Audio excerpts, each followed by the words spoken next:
Là donc on est en présence de bouchons de liège. Ces bouchons qu'on met d'habitude à la poubelle parce qu'on n'y pense pas, parce qu'on ne sait pas ce qu'on pourrait en faire.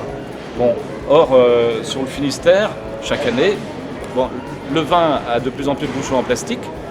On utilise de plus en plus de vin en cubiténaire, en bag-in-box, là, je sais pas quoi. Malgré ça, je pense qu'on peut estimer à entre 200 et 300 tonnes de liège qui chaque année sont extraites des bouchons, des goulots de bouteilles dans le Finistère. Si on s'y met tous, si tout le Finistère se met à cesser de jeter les bouchons et si on les regroupe tous, eh bien, on a 200 ou 300 tonnes d'un matériau isolant avec des propriétés thermiques intéressantes, des propriétés phoniques et surtout, c'est le seul matériau écologique qui résiste à l'humidité. Voilà. Donc aujourd'hui, on lance une campagne, c'est parti, partout, plus un seul bouchon à la poubelle, c'est la devise. Alors on est en train de mettre en place un réseau de points de collecte.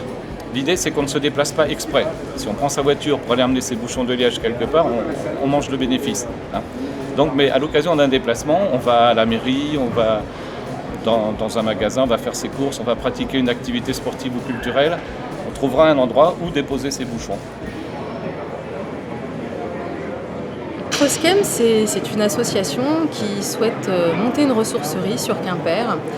Une ressourcerie, son objet, c'est de détourner de l'enfouissement et de l'incinération les déchets.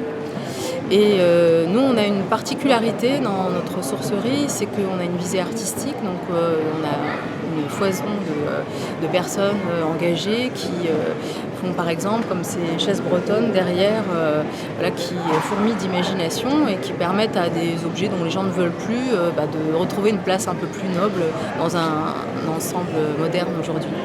Ça avait un sens pour nous d'être sur le festival Braise Transition parce que justement on agit au niveau des ressources et la transition aussi ça passe par les ressources. Donc on voulait être sur des ateliers très concrets, montrer déjà que dans le stand, on explique aux gens qui ne le voient pas forcément qu'ici il y a 238 kilos d'objets détournés de la déchetterie. Et puis faire des ateliers en direction des enfants. Vendredi on a reçu par exemple 80 enfants qui ont fabriqué des roses en boîte d'œufs comme on peut voir derrière ou des cache-pots à partir d'isorel. Le local, c'est vrai que s'il pouvait faire 500 mètres carrés, ça serait formidable. Ça serait le minima d'ailleurs pour une ressourcerie. Il faudrait qu'il y ait de l'eau et de l'électricité. Je le précise comme ça en passant. Une partie parking et puis une possibilité d'avoir des bennes parce que forcément dans une ressourcerie il y a aussi du recyclage.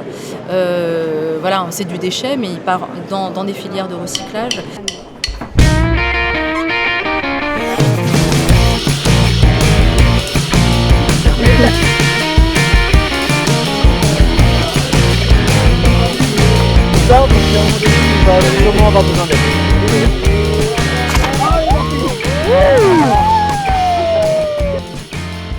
Donc Carmin Vélo elle a été créée en mars 2014, donc ça fait un petit peu plus d'un an et demi d'existence et on travaille beaucoup sur tout ce qui tourne autour du vélo, mais la pratique du vélo au quotidien.